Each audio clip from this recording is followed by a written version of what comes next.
नमस्कार, मेरा नाम प्रिंस मिश्रा है और आप एक न्यूज़ 24 देख रहे हैं। लगातार जो है नियोजित शिक्षक और दिव्यांग शिक्षक जो थे वो अपने ट्रांसफ़र पोस्टिंग को लेकर लगातार जो है विरोध कर रहे थे कि आखिरकार जो हम लोगों को नियोजन मिला है, दिव्यांग जो शिक्षक थे उनका ये भी कहना था कि जो हम लोगों का घर जो है अलग जगह है, हमें जो है नियोजन जो मिला है वो अलग ज़िले में मिला है। लेकिन अब जो है उनको चिंता करने की ज़रूरत नहीं है, क्योंकि अब जो है शिक्षा विभाग ने एक अहम निर्णय ले लिया है। क्योंकि अब दिव्यांग जो नियोजित शिक्षक हैं वो अपने मन के मुताबिक जो है वो अपने स्थानांतरण को पदस्थापित कर सकते हैं। ऐसे में जो है शिक्षा मंत्री जो है सुनील कुमार क्या कुछ कह रहे हैं, उनके बयानों को सुनाते हैं।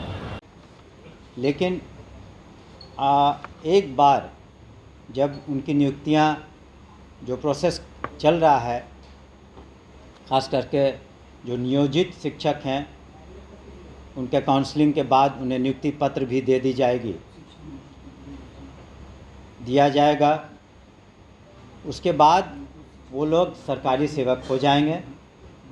लेकिन उनसे भी हम अपेक्षा करेंगे, विभाग करेगा, सरकार करेगा, माननीय मुख्यमंत्री जी भी करेंगे कि अब आप सरकारी सेवक हो गए हैं तो बिल्कुल डिसिप्लिन के तहत उन्हें रहना होगा।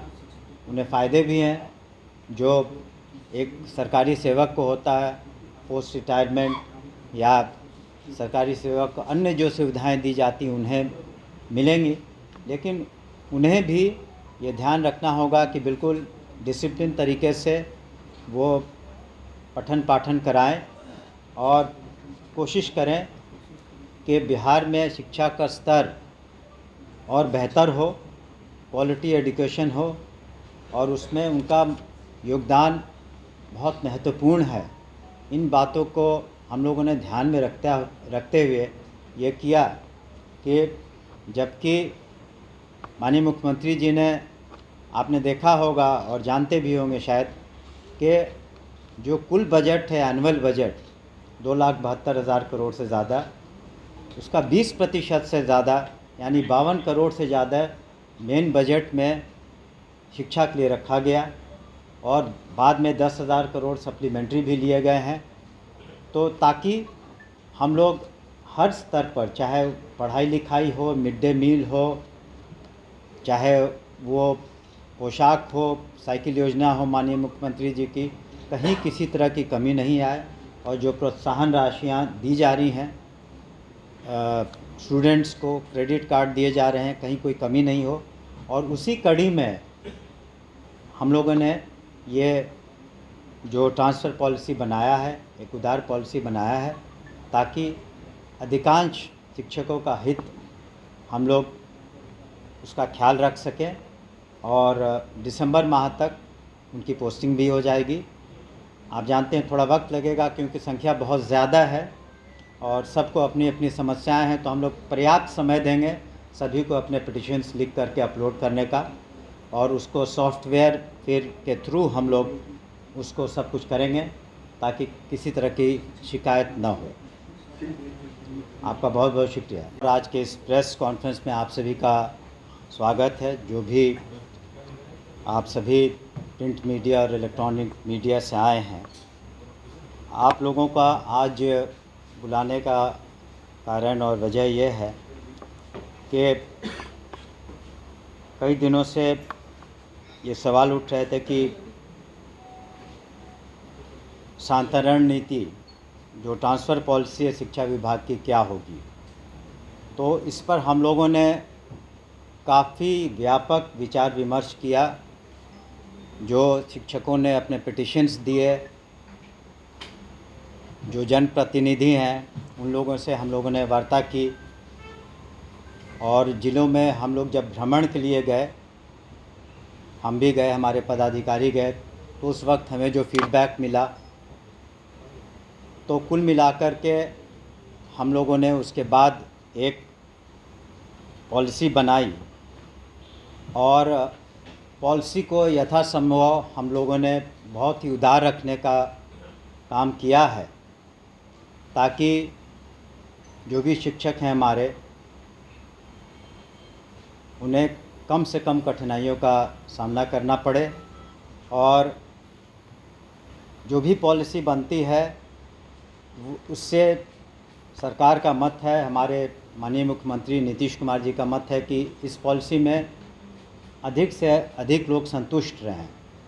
और हम समझते हैं कि जो हमारी पॉलिसी बनी है उसमें अधिकांश शिक्षक संतुष्ट रहेंगे, क्योंकि इसमें व्यापक विचार विमर्श हुए हैं और साथ ही साथ हम लोगों ने शिक्षकों की जो कठिनाइयां हैं उनको भी मद्देनज़र रखते हुए ये नीति बनाई है। और इस नीति में हम लोगों ने ध्यान दिया है कि न सिर्फ जो सक्षमता जिन लोगों ने पास किया है 1,87,000 से ज़्यादा, या बीपीएससी के थ्रू जो लोगों ने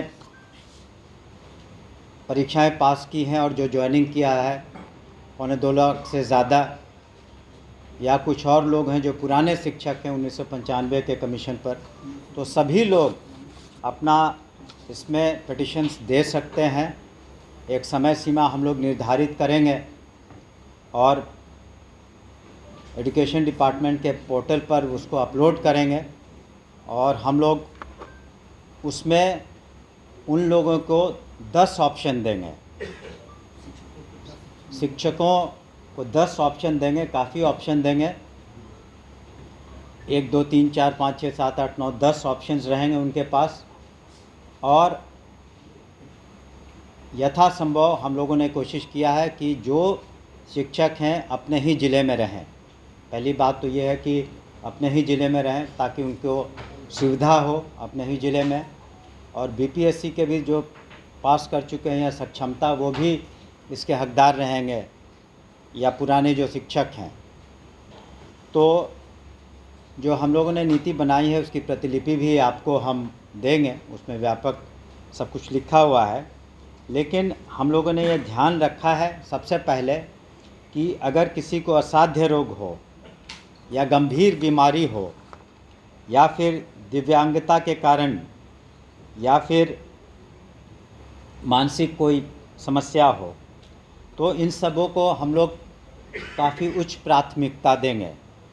उन लोग पर हम लोग विशेष ध्यान देंगे कि उनके बीमारी इत्यादि के कारण उनके इलाज में दिक्कत ना हो और उनको सुविधा हो। ये हमने पहले भी ये बात रखी थी। और उसके अलावे जो वैसी महिलाएं हैं जो विडोज़ हैं या किसी कारणवश सिंगल हैं, तो उन लोगों के बारे में भी हम लोगों ने विशेष ध्यान रखा है। और महिलाओं का जहाँ तक प्रश्न है, गृह पंचायत से हट के पुरुषों को अनुमंडल से उसी ज़िले में बाहर रख करके हम लोगों ने ये नीति बनाई है। और जो एक बार जब पोर्टल पर ये लोग अपना एप्लीकेशन अपलोड कर देंगे तो उसको हम लोग निर्णय लेंगे उस पर। लेकिन इनकी ज्वाइनिंग हम लोग दिसंबर माह में कराएंगे ताकि छुट्टियों के वक्त, ताकि अभी जो पढ़ाई सुचारू रूप से चल रही है किसी तरह से डिसरप्ट नहीं हो, उसमें किसी तरह का व्यवधान उत्पन्न नहीं हो। हम माननीय मुख्यमंत्री नीतीश कुमार जी को भी धन्यवाद देना चाहेंगे कि उनके दिशा निर्देश में जो नई नीति हम लोगों ने ट्रांसफ़र की है, उसमें हमने शुरू में ही कहा कि अगर किसी तरह की बात हो जाती है, कुछ विसंगतियाँ, सारे मेहनत और सभी फैक्टर्स को हम लोगों ने लिया है, कोशिश की है। तो अगर कहीं न खुदा न खास्ते अगर कुछ कमी कहीं रह गई, तो इसी कारण इसका निराकरण करने के लिए हम लोगों ने पहले ज़िला स्तर पर डिस्ट्रिक्ट मैजिस्ट्रेट के लीडरशिप में एक कमेटी बनाई है कि वहाँ ज़िला स्तर पर इसका निराकरण हो सके, या फिर डिविजनल कमिश्नर के लेवल पर भी हम लोगों ने कमेटी बनाई है। और विभाग का तो अधिकार रहेगा ही हस्तक्षेप करने का। तो अगर किसी को किसी तरह की परेशानी है या इस ट्रांसफ़र नीति के अधीन भी कुछ विसंगतियाँ रह गई हों, तो उसको हम लोग इन कमिटीज़ में एड्रेस करेंगे। तो हर व्यापक पैमाने पर हम लोगों ने विचार विमर्श किया है। सभी के जो विचार हैं उसको हम लोगों ने डिस्कस किया है हमारे एसीएस साहब से, और सभी पदाधिकारियों से हम लोगों ने डिस्कशन किया है और उसके बाद ये नीति लाई है। लेकिन एक बार जब उनकी नियुक्ति, क्या पंचायत में पोस्टिंग नहीं होगी, मतलब स्थानांतरण नहीं होगा, या फिर पंचायत से बाहर की बात कर रहे हैं? नहीं, पंचायत के बाहर की बात कर रहे हैं, आप देख लें। और पति पत्नी को जो गवर्नमेंट सर्वेंट थे उनका भी हम लोगों ने ख्याल रखा है। जो 10 विकल्प होगा सर, वो 10 विकल्प क्या जिला होगा, ब्लॉक होगा या अनुमंडल है, या मिला के 10 विकल्प? वो टोटल मिला के 10 विकल्प होगा, लेकिन कुछ उसमें शर्तें हैं जो कि हम लोगों ने एन्यूमरेट की, आप देख भी लेंगे उसके तहत। लेकिन हम समझते हैं कि 10 विकल्प काफ़ी होता है और उसमें अधिकांश लोगों को निश्चित रूप से हम लोग सेटिस्फाई कर पाएंगे। फिर भी हमने कहा कि कहीं ना कहीं अगर सारी एफर्ट्स के बाद, सारी मेहनत के बाद भी अगर कोई विसंगति रह गई हो कहीं, उसी के लिए हम लोगों ने जिला लेवल पर और फिर प्रमंडल लेवल पर और विभाग के स्तर पर तो है ही, हम लोग वैसे आवेदनों को निश्चित रूप से पुनः समीक्षा भी करेंगे। सर पहली लाइन लिखी हुई है जिले में हम लोगों ने रखा है। मेरी एक एक करके पूछें। शिक्षक संगठनों की मांग थी कि जो टीचर नियोजित यहाँ पर है, सक्षमता पास करने के बाद उनको वहीं छोड़ दिया जाए। हम लोगों ने, देखिए, आप सरकारी सेवक जब आप हो जाते हैं तो कुछ नियम कानून हैं, कायदे हैं, और हम लोगों ने यथासंभव कोशिश किया है और लिखा भी है, आप पढ़ लेंगे कि हम लोगों ने उनको उसी ज़िले में रखा है। और लेकिन विशेष परिस्थिति में जिनके समस्याएं हैं उन पर हम लोग विशेष ध्यान देंगे, वो तो हमने शुरू में ही लिखा है। लेकिन आप ये भी समझें कि जब आप सरकारी सेवक हो जाते हैं तो सरकारी नियम कायदे कानून है, आपको सरकारी सेवक के सभी फ़ायदे मिलेंगे, आपको पेंशन इत्यादि भी बाद में मिलेगा। तो कुछ सरकारी नियम कानून को भी ध्यान में रखना बहुत ज़रूरी होता है। आप उदाहरण स्वरूप आप देख लीजिए, हम लोगों ने तो डिस्ट्रिक्ट में ही रखा है। एक पुलिस डिपार्टमेंट का अगर आप लेते हैं उदाहरण, तो वहाँ पर आज करीब 30,000 महिलाएं हैं जो पुलिसकर्मी हैं, और किसी पुलिस वाले को अपने डिस्ट्रिक्ट में काम करने का मौका नहीं मिलता है, वो भी तो अपने नौकरी कर रही हैं। तो ठीक है, संघों का काम है मांग करना, सभी चीज़ों पर, सभी बातों पर हम लोगों ने विचार विमर्श किया, और अनुशासन के दृष्टिकोण से और साथ ही साथ क्वालिटी एजुकेशन के दृष्टिकोण से हम लोग, हमारी समझ है कि हम लोगों ने जो पॉलिसी बनाई है वो काफ़ी व्यापक है, उदार है और जनहित में है और शिक्षकों के हित में है और शिक्षा के हित में है।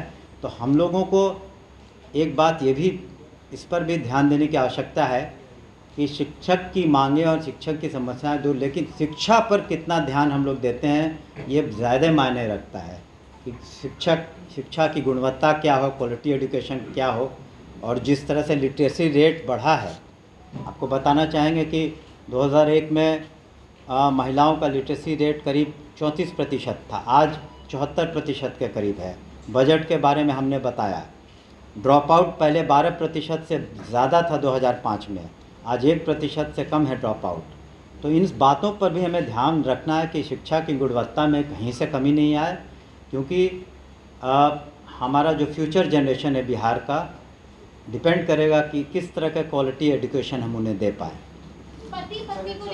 तो आपने सुनील कुमार को सुना, उनका साफ तौर पे ये कहना था, अब जो है 10 कॉलम हम लोगों ने बनाया है कि आखिरकार जो व्यक्ति, जो नियोजित शिक्षक हैं, वो जो ट्रांसफ़र पोस्टिंग चाहते हैं, किस आधार पर चाहते हैं, कहाँ चाहते हैं, उन चीज़ों को चयन करेंगे।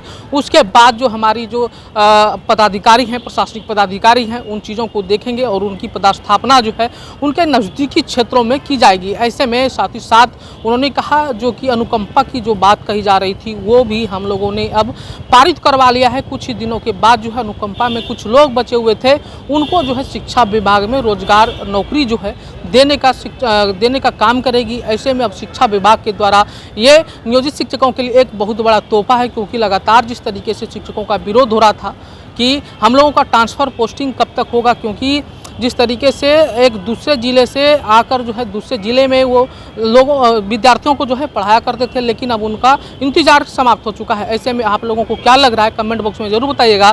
फिलहाल के लिए धन्यवाद, बने रहिएगा X News 24 पर।